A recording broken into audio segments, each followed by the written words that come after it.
నమస్కారం ఘంటారావానికి స్వాగతం ముందుగా ప్రధాన అంశాలు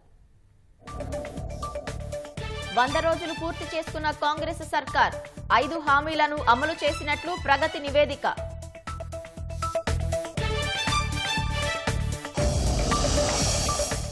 నేటి నుంచి 2 రోజుల పాటు మోదీ రాష్ట్ర పర్యటన సాయంత్రం మల్కాజ్గిరిలో రోడ్ షో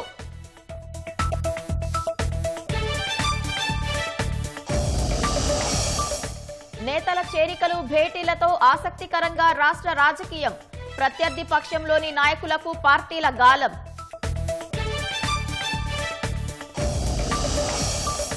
గొర్రెల పంపిణీలో వెలుగు చూస్తున్న అవినీతి లీలలు పశుసంవర్ధక శాఖలోని 2 అధికారుల అరెస్ట్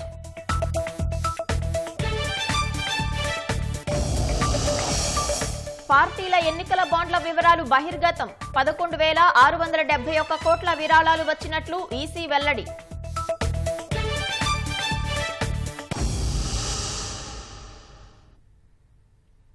రాష్ట్రంలో కాంగ్రెస్ ప్రభుత్వం ఏర్పడి నేటికి 100 రోజులైంది 6 గ్యారెంటీల్లోని 5 పథకాలను అమల్లోకి తెచ్చింది ధరణి సమస్యల పరిష్కారం కోసం కమిటీని ఏర్పాటు చేసింది వివిధ దశల్లో ఉన్న 29,384 ఉద్యోగాల భర్తీ ప్రక్రియను పూర్తి నియామక పత్రాలను ఇచ్చింది పాత బస్తీ మెట్రోకు శంకుస్థాపన చేసిన ప్రభుత్వం 2 కీలక ఎలివేటెడ్ కారిడార్ల పనులకు శ్రీకారం చుట్టింది కాళేశ్వరం విద్యుత్ ప్రాజెక్టులపై విచారణకు విశ్రాంత జడ్జిల కమిటీలను ఏర్పాటు చేసింది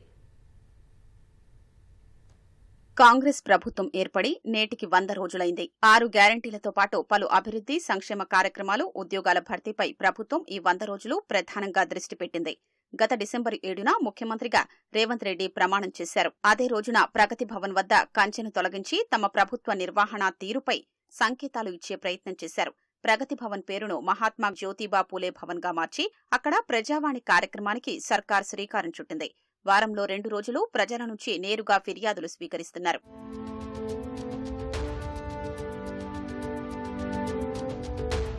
100 రోజుల్లో అమలు చేస్తామన్న 6 గ్యారంటీలపైనే ప్రభుత్వం ఇన్నాళ్లు ప్రధానంగా దృష్టి సారించింది అభయహస్తంలోని 13 కార్యక్రమాల్లో 5 పథకాలను 100 రోజుల్లో అమల్లోకి తెచ్చింది డిసెంబర్ 28 నుంచి జనవరి 6 వరకు ప్రజాపాలన పేరుతో గ్రామ పట్టణ సభలు నిర్వహించి దరఖాస్తుల్ని స్వీకరించింది పగ్గాలు చేపట్టిన 48 గంటల్లోనే మహాలక్ష్మి పథకంలో భాగంగా ఆర్టీసీ బస్సుల్లో మహిళలకు ఉచిత ప్రయాణ సదుపాయం కల్పించింది ఇప్పటి వరకు సుమారు 25 కోట్ల మంది అతివలు ఈ పథకాన్ని వినియోగించుకున్నట్లు గణాంకాల్లో వెల్లడైంది ఆరోగ్యశ్రీ పరిమితిని 5 లక్షల నుంచి 10 లక్షల రూపాయలకు పెంచింది మహాలక్ష్మి పథకంలో 500 రూపాయలకు గ్యాస్ సిలిండర్ పథకాన్ని ప్రారంభించింది 200 యూనిట్ల వరకు ఉచిత గృహ విద్యుత్ను అందించే గృహజ్యోతి పథకానికి ఈ నెల నుంచి శ్రీకారం చుట్టింది సొంత స్థలమున్నవారు ఇల్లు నిర్మించుకునేందుకు ఇందిరమ్మ పథకాన్ని ప్రారంభించింది నియోజకవర్గానికి 3,500 చొప్పున 22,500 కోట్లతో 4,50,000 ఇళ్ల నిర్మాణానికి శ్రీకారం చుట్టింది అభయహస్తంలో మరో 8 పథకాలు ప్రారంభం కావాల్సి ఉంది ఇంకా మహిళలకు నెలకు 2,500 రూపాయలు రైతులకు కౌలు రైతులకు ఎకరానికి 15,000 రూపాయలు వ్యవసాయ కూలీలకు 12,000 వరి క్వింటాల్కు 500 రూపాయల బోనస్ ఇచ్చే రైతు భరోసా కార్యక్రమం అమలు కావాల్సి ఉంది ఇల్లు లేని పేదలకు స్థలం 5 లక్షల రూపాయలు విద్యార్థులకు 5 లక్షల విద్యా భరోసా కార్డు ప్రతి మండలంలో ఇంటర్నేషనల్ స్కూల్ పింఛను 4,000 రూపాయలకు పెంపు కార్యక్రమాలకు శ్రీకారం చుట్టాల్సి ఉంది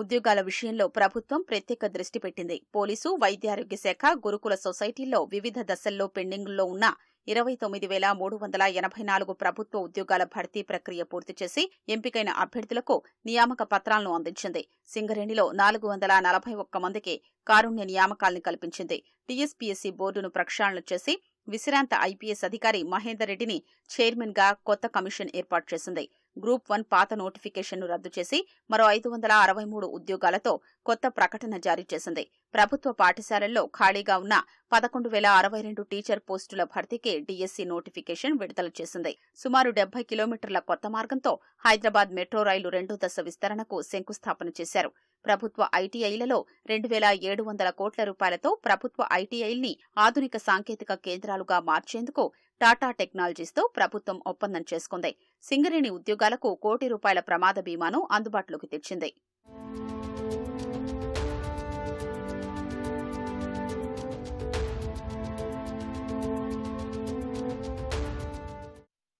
దావోస్లో జరిగిన ప్రపంచ ఆర్థిక ఫోరం సదస్సు వేదికగా సుమారు 40,232 కోట్ల పెట్టుబడులను ప్రభుత్వం ఆకర్షించింది. రైతు సమస్యల పరిష్కారానికి రైతు నేస్తం కార్యక్రమం చేపట్టింది.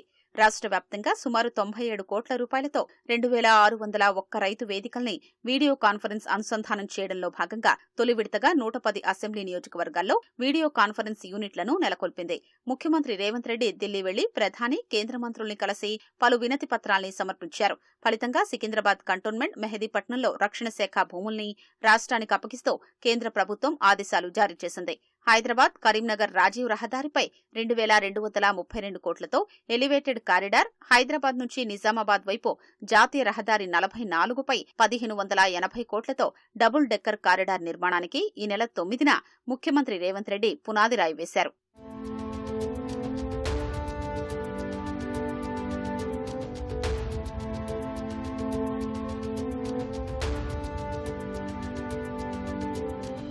ధరణి సమస్యల పరిష్కారానికి 5 సభ్యులతో ప్రత్యేక కమిటీ వేసింది. మూసీ పునరుజ్జీవం, పరివాహక ప్రాంత అభివృద్ది ప్రాజెక్టు కోసం కసరత్తు చేస్తోంది. బంజారాహిల్స్లో బాబు జగ్జీవన్ రామ్ భవన్ను, ఎల్బీనగర్ సమీపంలో బైరామల్గూడ ఫ్లైఓవర్, ఉప్పల్ సమీపంలో నల్లచెరువు సీవేజ్ ట్రీట్మెంట్ ప్లాంటును ప్రభుత్వం ప్రారంభించింది. హైకోర్టు నూతన భవనానికి 100 ఎకరాల స్థలం కేటాయించింది. నారాయణపేట కొడంగల్ ఎత్తిపోతల పథకం, మెడికల్, నర్సింగ్, ఫిజియోథెరపీ కళాశాలలు, రాజీవ్ గాంధీ విగ్రహానికి శంకుస్థాపన జరిగింది. గద్దర్ విగ్రహం ఏర్పాటు, కవులు, కళాకారులు, సినిమాలకు గద్దర్ అవార్డుల్ని ఇవ్వనున్నట్లు ప్రభుత్వం ప్రకటించింది. స్వయం సహాయక సంఘాల్ని ప్రోత్సహించేలా వడ్డీ లేని రుణాలు, యూనిఫామ్ కుట్టే పని అప్పగింత వంటి కార్యక్రమాలను చేపట్టింది. వాహనాల రిజిస్ట్రేషన్ల నెంబర్లో టీఎస్ను టీజీగా మార్చింది. జయ జయ హే తెలంగాణను రాష్ట్ర అధికార గీతంగా ఖరారు చేసిన ప్రభుత్వం అధికార చిహ్నంలో మార్పులు చెయ్యాలని నిర్ణయించింది. మహిళల రద్దీ దృష్ట్యా 100 కొత్త ఆర్టీసీ బస్సుల్ని ప్రారంభించింది. ఆర్థిక, విద్యుత్, నీటిపారుదల విభాగాల్లో అక్రమాలు జరిగాయంటూ ప్రభుత్వం శ్వేతపత్రాలు విడుదల చేసింది. మేడిగడ్డ బ్యారేజీ కుంగిపోయిన ఘటనపై విజిలెన్స్ విచారణతో పాటు నిపుణుల కమిటీ ఏర్పాటు చేయాలని కేంద్ర జల సంఘానికి లేఖ రాసింది. కాళేశ్వరంపై సుప్రీంకోర్టు విశ్రాంత న్యాయమూర్తి జస్టిస్ పీసీ ఘోష్, విద్యుత్ ప్రాజెక్టులపై హైకోర్టు విశ్రాంత జడ్జి జస్టిస్ ఎల్ నరసింహారెడ్డి నేతృత్వంలో విచారణ కమిటీల్ని ప్రభుత్వం నియమించింది. ఔటర్ రింగ్ రోడ్డు టోల్ టెండర్లు, గొర్రెల పంపిణీ, చేపపిల్లల పెంపకం పథకాలు, ధరణి ఏజెన్సీ, మిషన్ భగీరథ, హెచ్ఎండిఏలో భవన నిర్మాణ అనుమతులపై విజిలెన్స్ విచారణకు ఆదేశించింది. ఫోన్ ట్యాపింగ్, జీఎస్టీ ఎగవేతను ప్రభుత్వం సీరియస్ గా తీసుకుని విచారణ జరిపిస్తోంది. రాష్ట్రంలో లోక్సభ ఎన్నికల ప్రచారంలో భాజపా దూకుడు పెంచింది. అత్యధిక స్థానాలు కైవసం చేసుకోవడమే లక్ష్యంగా అగ్రనేతలు ప్రచార బరిలోకి దిగారు. 10 రోజుల వ్యవధిలోనే తెలంగాణలో మరోసారి అడుగుపెట్టనున్న ప్రధాని మోదీ నేటి నుంచి 3 రోజుల పాటు ఎన్నికల ప్రచారంలో పాల్గొననున్నారు. మల్కాజ్గిరి లోక్సభ స్థానం పరిధిలో రోడ్ షోలో పాల్గొంటారు. లోక్సభ ఎన్నికల ప్రచారంలో భాజపా జోరు పెంచింది. ప్రధాని నరేంద్ర మోదీ ఇవాళ రాష్ట్రానికి రానున్నారు. కేరళ నుంచి ప్రత్యేక విమానంలో బేగంపేట విమానాశ్రయానికి సాయంత్రం 4:50 ప్రధాని చేరుకోనున్నారు. బేగంపేట నుంచి రోడ్డు మార్గం ద్వారా మల్కాజ్గిరికి వెళ్లనున్నారు. మీర్జాలగూడ నుంచి మల్కాజ్గిరి క్రాస్ వరకు దాదాపు 1.2 కిలోమీటర్ల మేర సుమారు గంట సేపు రోడ్ షో సాగనుంది. సాయంత్రం 6:40 రాజ్ భవన్ చేరుకుంటారు.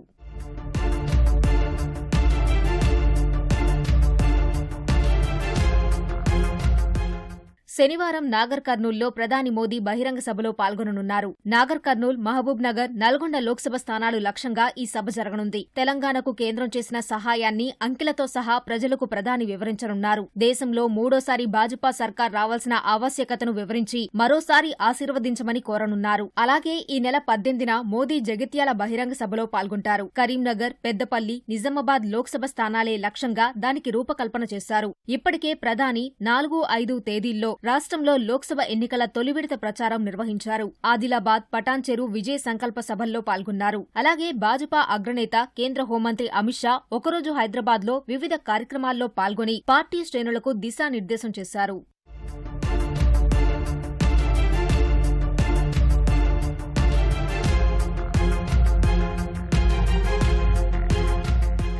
హైదరాబాద్ శివారు కనహా శాంతివనంలో నిర్వహించే ప్రపంచ ఆధ్యాత్మిక మహోత్సవ్ కార్యక్రమంలో పాల్గొనేందుకు ద్రౌపది ముర్ము శుక్రవారం నగరానికి రానున్నారు. ఒకే రోజు రాష్ట్రపతి, ప్రధాని పర్యటనల సందర్భంగా పోలీసులు కట్టుదిట్టమైన భద్రతా ఏర్పాట్లు చేశారు. లోక్సభ ఎన్నికల సమయం దగ్గర పడుతున్న కొద్దీ రాష్ట్రంలో రాజకీయ వేడి రాజుకుంటుంది.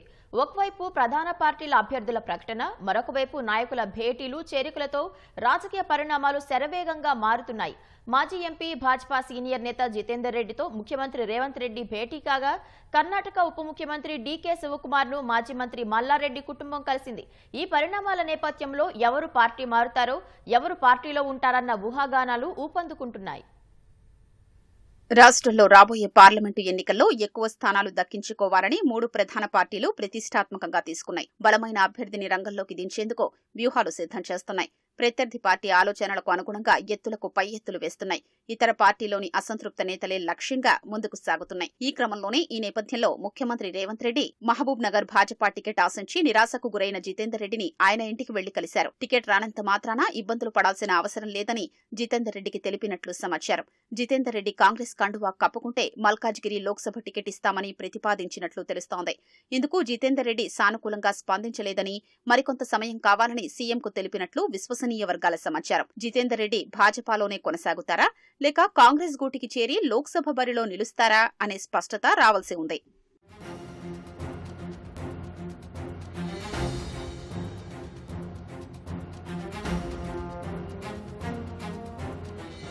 రేవంత్ రెడ్డిపై మండిపడే మల్లారెడ్డి సైతం మౌనం దాల్చారు. ఇటీవల మల్లారెడ్డికి చెందిన అక్రమ కట్టడాల్ని ప్రభుత్వం కూల్చివేతకు నిర్ణయం తీసుకుంది. ఈ పరిణామాల నడుమ మల్లారెడ్డి తన అల్లుడు రాజశేఖర్ రెడ్డితో కలిసి సీఎం సలహాదారు వేం నరేందర్ రెడ్డిని కలిశారు.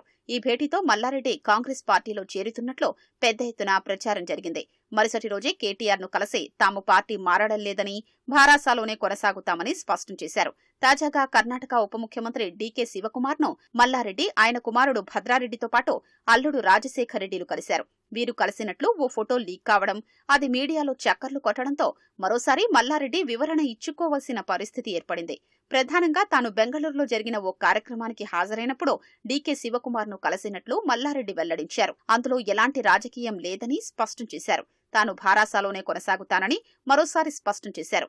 ఈ 5 ఏళ్లు తాను ప్రజాసేవ చేస్తానని, ఆ తరువాత తాను రాజకీయాల నుంచి వైదొలుగుతానని స్పష్టం చేశారు. కుమారుడు భద్రారెడ్డిని మాత్రం రాజకీయాల్లోకి తీసుకొస్తున్నట్లు వెల్లడించారు.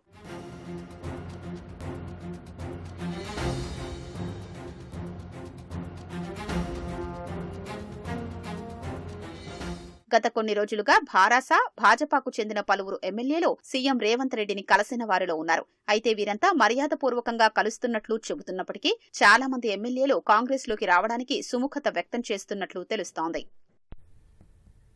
సంగారెడ్డి జిల్లా పటాన్చెరు ఎమ్మెల్యే గూడెం మహిపాల్ రెడ్డి సోదరుడు గూడెం మధుసూదన్ రెడ్డిని పోలీసులు అరెస్టు చేశారు. తెల్లవారుజామున పటాన్చెరులో ఆయన నివాసానికి వచ్చిన పోలీసులు అతన్ని అరెస్టు చేసి స్టేషన్కు తరలించారు. లగ్డారం గ్రామంలో మైనింగ్ చేసేందుకు మధుసూదన్ రెడ్డికి చెందిన Santosh sand and granite supply company క్వారీని తవ్వుతోంది. కేంద్ర పర్యావరణ నిబంధనలు ఉల్లంఘించి పరిమితికి మించి తవ్వకాలు జరపడం, అనుమతుల గడువు అయిపోయినా మైనింగ్ చేశారని ఇటీవల క్వారీని అధికారులు సీజ్ చేశారు. అనంతరం చర్యలు తీసుకోవాలని పటాన్చెరు పోలీసులకు తహసీల్దార్ ఫిర్యాదు చేశారు. అధికారులు ఫిర్యాదు మేరకు కేసు నమోదు చేసిన పోలీసులు అతన్ని అరెస్టు చేశారు. మెగా డిఎస్సీ టెట్ నిర్వహించాలని కోరుతూ ఆమరణ దీక్ష చేస్తున్న అశోక్ అకాడమీ చైర్మన్ అశోక్ దీక్షను ఎమ్మెల్సీ బల్మూరి వెంకట్ విరమింపచేశారు. ఉస్మానియా ఆసుపత్రిలో ఉన్న అశోక్ కు నిమ్మరసం తాగించి దీక్ష విరమింపజేశారు. నిరుద్యోగుల సమస్యలు, డిమాండ్లు ముఖ్యమంత్రి దృష్టికి తీసుకెళ్తానని ఎమ్మెల్సీ బల్మూరి వెంకట్ హామీ ఇచ్చారు. నిరుద్యోగుల సమస్యలపై ప్రభుత్వం సానుకూలంగా ఉందని వెల్లడించారు. నిరుద్యోగుల ప్రతి సమస్యను ప్రభుత్వం దృష్టికి తీసుకెళ్లి సమస్య పరిష్కారానికి కృషి చేస్తానని తెలిపారు. టెట్ పరీక్షలకు జీవో ఇవ్వడంతో పాటు జీవో 46పై కమిటీ వేశారన్న ఆయన గ్రూప్ 2, గ్రూప్ 3 పోస్టుల పెంపుపై ప్రభుత్వం వెబ్ నోట్ ఇచ్చిందని తెలిపారు. గొర్రెల పంపిణీ కుంభకోణంలో కొంతమంది ప్రభుత్వ ఉద్యోగుల అవినీతి క్రమక్రమంగా బయటపడుతోంది. ఈ కేసులో నిందితుల సంఖ్య రోజురోజుకి పెరుగుతోంది. తాజాగా మరో 2 ప్రభుత్వ ఉద్యోగులను అధికారులు అరెస్టు చేసి రిమాండ్కు తరలించారు. బినామీల పేర్లతో నిధులను దారి మళ్లించడానికి పశుసంవర్ధక శాఖ అధికారులు సహకరించారని ఆధారాలను అధికారులు సేకరించారు.